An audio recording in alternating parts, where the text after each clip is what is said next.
Hello mga ka-reels, paano nga ba tanggalin ang boast option at unboast option sa ating mga Facebook post? Kaya halika na at sabay natin alamin kung paano. Let's go, eret na!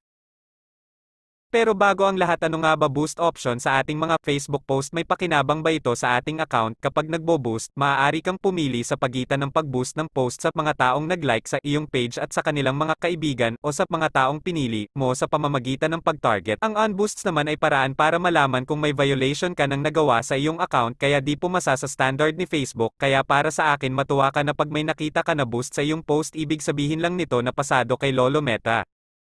Magbalik tayo sa tanong kung paano nga tanggalin ang boost option at ang unboost option sa ating mga Facebook post. Ang sagot, wala, dahil features ni Facebook ang boost at unboost option. Privilege lang natin na makita ang ito para madali ma-verify ang ating